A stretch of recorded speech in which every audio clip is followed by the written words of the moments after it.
마태복음 1장 18절부터 23절에 있는 말씀이 되겠습니다. 마태복음 1장 18절에서 23절에 있는 말씀.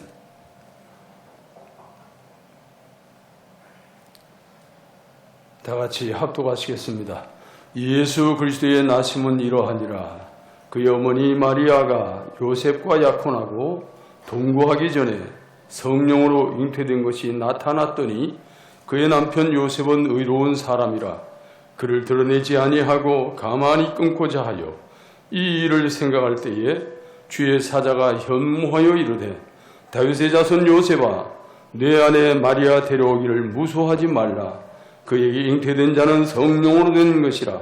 아들을 낳으리니 이름을 예수라 하라. 이는 그가 자기 백성을 그들의 죄에서 구원할 자이심이라 하니라.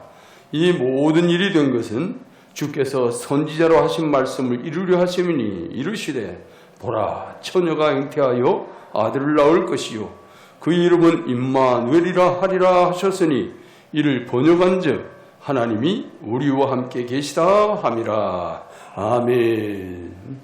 할렐루야. 한 주간 평안하셨지요? 우리 옆에 있는 분들하고 인사 한번 합시다. 주님 안에서 평안하셨습니까? 근데 묻기는 물었는데 대답이 없네. 또 대답해야죠. 예, 평안했습니다. 저도 하나님 은혜로 살아났어요. 지금까지 인류에 수많은 사람들, 그래도 수많은 성인들이 왔다 갔어요. 그런데 예수님 외에 그 오랜 세월을 두고 예언을 거듭하면서 이 땅에 온 사람은 아무도 없어요. 어떤 종교를 가봐도 그런 일은 없어요. 예수님의 성탄은 창세기에서부터 예언이 되고 예표된 말씀대로 이루기 위해서 이 땅에 오셨다고 본문에 기록이 되고 있습니다.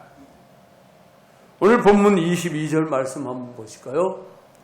본문 22절 보겠습니다. 이 모든 일이 된 것은 주께서 선지자로 하신 말씀을 이루려 하심이니 이루시되 그랬어요. 이 모든 일이 된 것은 주님께서 이 땅에 태어나신 순간부터 그 환경 모든 것들이 되어진 것은 주께서 선지자로 이미 예언하신 말씀을 이루려 하심이라 그렇게 말씀했어요. 동정녀 탄생도 예언대로 예수님이 피난 가시고 하는 이 모든 상황도 다 예언대로 되지 않은 것이 아무것도 없다는 거예요. 그럼 이제 주님의 성탄은 어떤 말씀을 이루셨는지 오늘 말씀대로 이루어진 성탄이란 자에서 말씀의 은혜를 나누기를 원합니다. 첫째는 창세기 3장의 말씀대로 오셨어요. 우리 창세기 3장 15절 말씀 같이 읽습니다. 내가 너로 여자와 원수가 되게 하고 네 후손도 여자의 후손과 원수가 되게 하리니 여자의 후손은 네 머리를 상하게 할 것이요 너는 그의 발꿈치를 상하게 할 것이니라 하시고, 이 말씀은 십자가의 죽으심과 부활의 승리를 예언하신 것입니다. 십자가의 죽으심은 마귀의 승리처럼 보였어요. 그렇지만 예수님의 부활은 하나님의 승리였습니다. 우리 하나님께서는 예수님의 오른손에 권능을 부여하셨어요. 3일 만에 죽은 자들 가운데서 다시 살아나셔서 마귀의 사망 권세를 완전히 깨뜨려 버렸어요. 승리하신 거예요.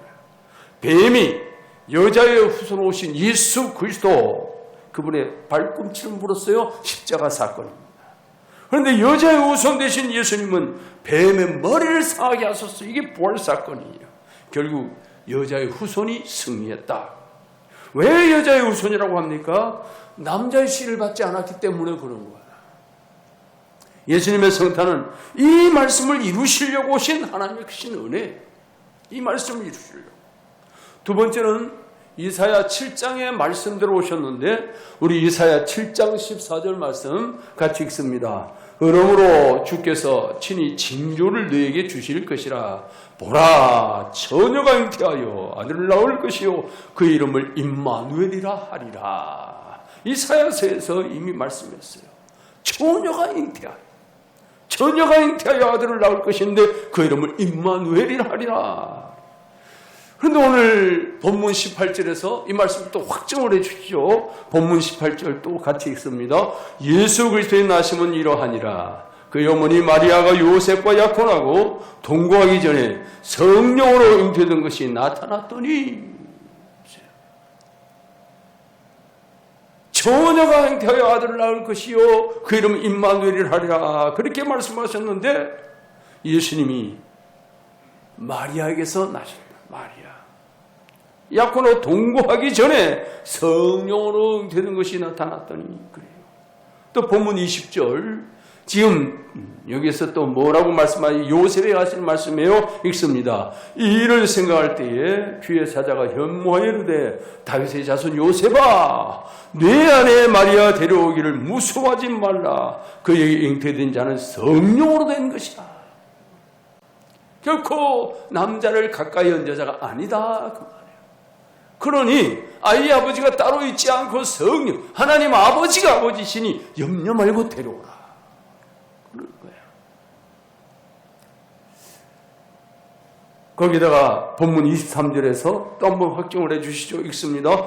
보라 처녀가 잉태하여 아들을 낳을 것이요 그 이름은 임마누엘이라 하리라 하셨으니 이사야서에서 하신 말씀 그대로 인용을 해서 지금 갖고 온 거예요. 그러면서 이를 번역한 즉 하나님이 우리와 함께 계시다. 하나님이 친히 우리와 함께 계시기 위해서 이 땅에 오셨다는 거예요. 얼마나 위대한 일인지 몰라요. 우리가 매년 성탄절을 맞이하기 때문에 한 해의 절기처럼 인식될 수 있지만 사실은 이 성탄의 은혜는 얼마나 큰 은혜인지 모릅니다. 예수님의 성탄이 없었다면 우리의 구원은 애시당초 없는 거예요.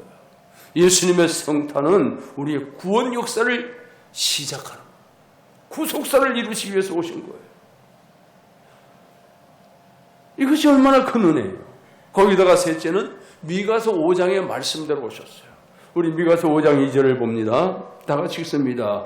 베들레헴 에브라다야 너는 유다 족속의 작을지라도 이스라엘 다스릴 자가 네게서 네게로 나올 것이라. 그의 근본은 상고에 영원히 있느니라. 보세요. 베들레헴은 아무도 알아주지도 않는 땅이에요. 유대 땅에 이름도 알려지지 않은 조그마한 동네에 불과했어요. 그런데 예수님이 오심으로 그 땅은 이제 소문이 나기 시작합니다. 결코 보잘것없는 땅이 아니었다는 거예요. 여기에 큰 의미가 있어요. 우리는 베들레헴처럼 보잘것없는 존재들인데 이 지구상에 내 이름 누가 알아줄 사람도 없는데, 그런데 우리 안에 예수님이 계신다면, 내가 예수님 안에 거한다면 그때부터 우리는 누구도 부럽지 않을 존귀한 자가 됩니다. 존귀한 자. 하나님께서 우리 신분을 그렇게 만들어 주셨어요. 우리 신분을 아주 격상시켜 주셨어요. 가장 낮은 데서 가장 높은 곳으로. 우리 예수님이 가장 낮은 곳에 오셔서 가장 높은 곳에 올라가신 것처럼 우리가 가장 낮은 곳에 있었던 우리를 가장 높은 곳으로 끌어올리신 하나님께서 이런 은혜를 주신 겁니다. 이 베들레헴이란 말은 떡집이란 뜻이죠. 떡집. 이 떡집에 예수님이 생명의 떡으로 오셨어요. 생명의 떡. 그 생명의 떡을 함께 나누는 모든 이들은 주님과 함께 존귀한 자가 되는 거예요. 그래서 우리가 주님의 은혜 가운데 주의 성찬을 대할 수 있다는 것은 얼마나 큰 복인지 모릅니다. 주님의 살과 피를 함께 대할 수 있다. 이것은 주님과 하나가 된다 그 말이에요. 주님과 하나가 되기 때문에 내 신분 자체는 비천하지만 주님이 존귀하심으로 나는 그분 안에서 존귀해져. 세상 누구도 함부로 대할 수 없는 그런 위력을 주신 겁니다. 우리 또 한번 성경을 봅니다. 사무엘하 7장 9절 말씀 같이 한번 읽겠습니다. 내가 어디를 가든지 내가 너와 함께 있어 내 모든 대적을 네 앞에서 멸하였은즉 세상에서 존귀한 자 이름같이 내 이름을 존귀케 만들어 주리라. 하나님이 그렇게 만들어준다. 하나님이 존귀하게 만들어준다. 별볼 일이 없는 존재인데 세상에서 존귀한 자 이름같이 내 이름을 존귀하게 만들어 주겠다. 또 역대상 17장 8절에서도 같은 말씀을 해요. 읽습니다. 네가 어디를 가든지 내가 너와 함께 있어 내 모든 대적을 네 앞에서 멸하였은즉 세상에서 존귀한 자 이름 같은 이름을 내게 만들어 주리라. 거듭 약속하고. 오늘 우리 믿음의 사람은 존귀한 자들이에요. 그래서 세상에 대해서는 우리가 비굴해지면 안 되는 거예요. 당당해야 돼요. 왜냐하면 하나님 앞에도 당당하게 나아가서 우리의 구할 바를 구할 수 있는 특권을 주셨는데, 하나님 앞에서도 당당하게 나아갈 수 있는 특권을 주셨는데 세상에 우리가 두려워할 게 아무것도 없는 거예요. 우리 역대상 17장 17절 말씀 한 절 더 봅니다. 하나님이여 주께서 이것을 오히려 작게 여기시고 또 종의 집에 대하여 먼 장래까지 말씀하셨사오니 여호와 하나님이여 나를 존귀한 자같이 여기셨나이다. 존귀한 자. 우리 옆에 사람 보고 인사합시다. 당신은 존귀한 자입니다. 정말 여러분 존귀한 분들이에요. 존귀한 분들이에요. 오늘 우리가 신앙생활하면서 늘 이제 조심할 것이 하나 있어요. 어느 누구를 얘기할 때 조금 내 마음에 안 들 수도 있잖아요. 뭐 사람이 내가 아닌 이상 나와 같을 수가 없잖아요. 부부도 똑같을 수가 없는데 그렇잖아요. 근데 내 마음에 안 들 때는 입에서 뭐가 나가요? 입에서 에이 하고 이제 벌써 안 좋게 말이 나간단 말이에요. 안 좋게. 그런데 가만히 생각해 보세요.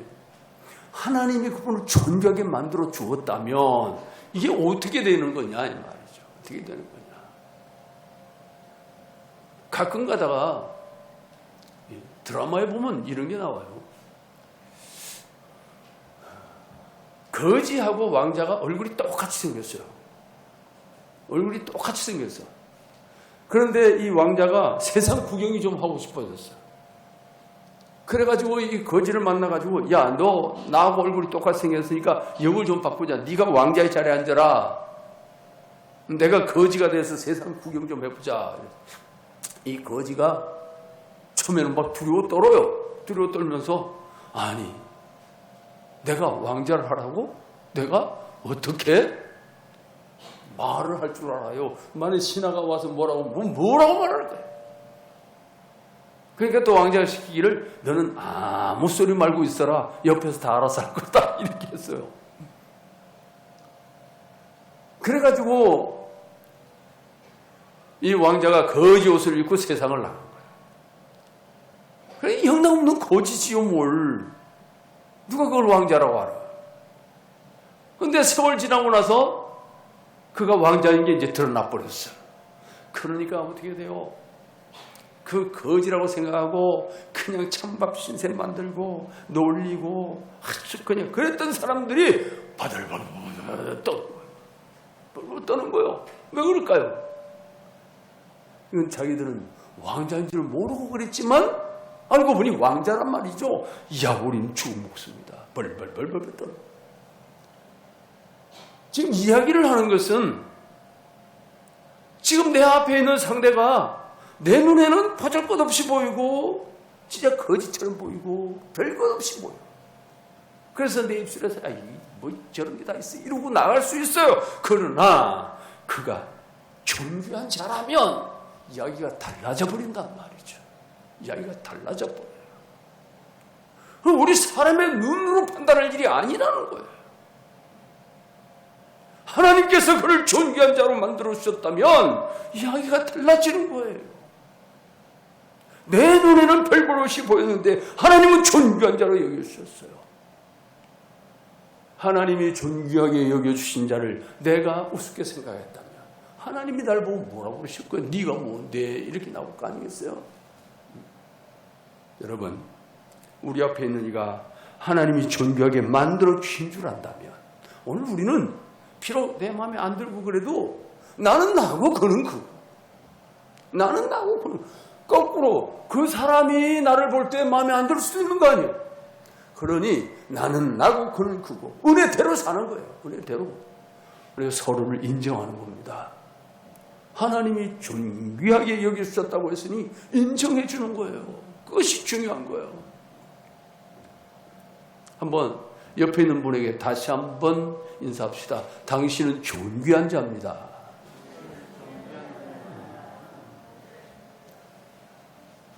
정말 존귀한 자예요.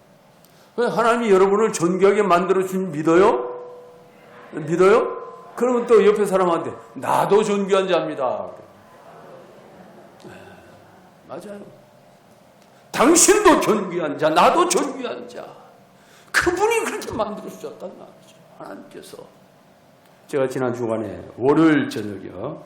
월요일 날 박사학위 수요일이 있어서 일산에 가서 수요식을 마치고, 그리고 그 아는 장로님이 저 파주에서 농사를 짓는데 전화가 왔어요. 목사님, 저 배추가 좀 있는데 좀 가져가실래요? 그래요.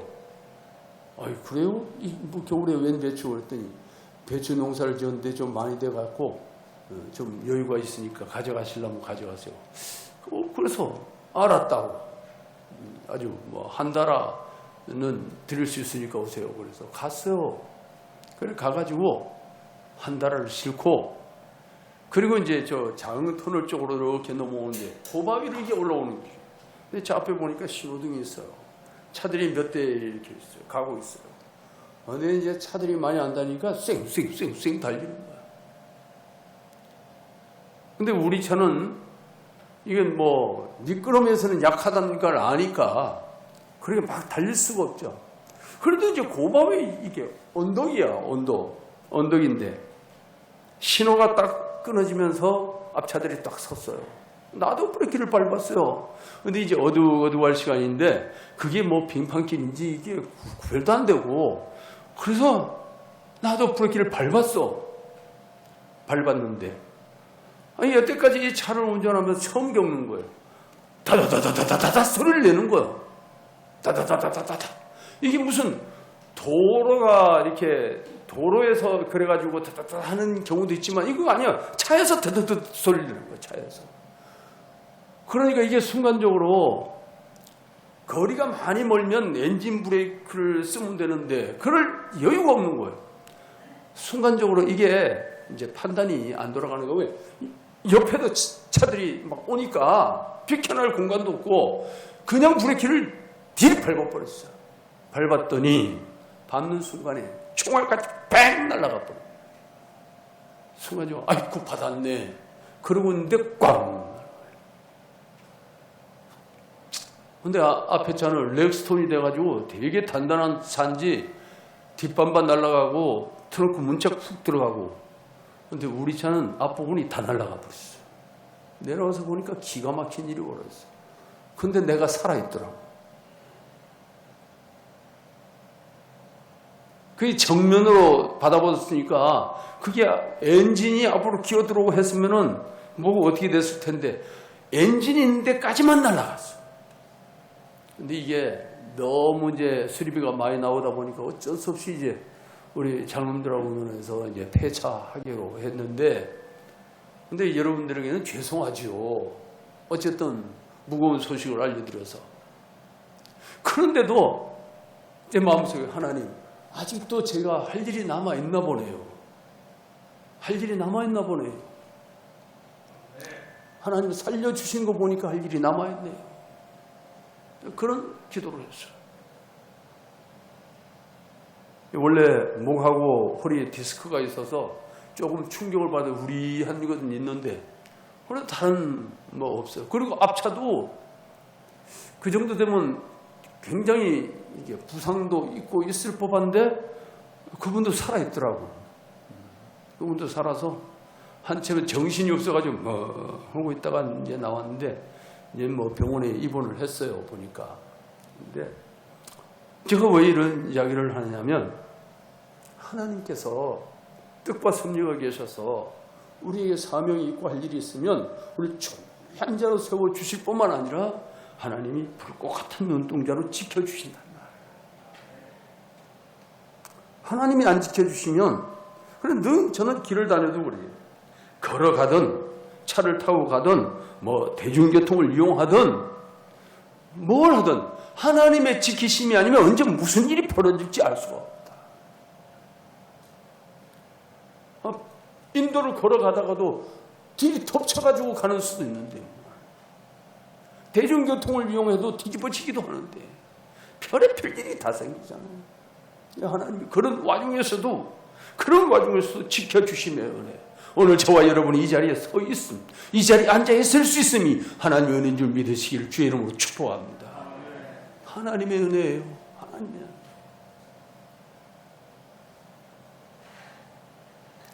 하나님은 먼 장래까지 말씀하시면서 하나님이 존귀한 자로 여겨주셨다. 오늘 우리들을 주님이 극진히 사랑하셔서 존귀한 자로 세우시고 예수 그리스도의 성탄으로 말미암아 우리를 이렇게 아름다운 자리에 세워주신 하나님, 이 하나님의 은혜를 감사하면서 예수님의 성탄을 더 많은 사람들에게 널리 알리는 저와 여러분의 삶이 되기를 예수님의 이름으로 축복합니다.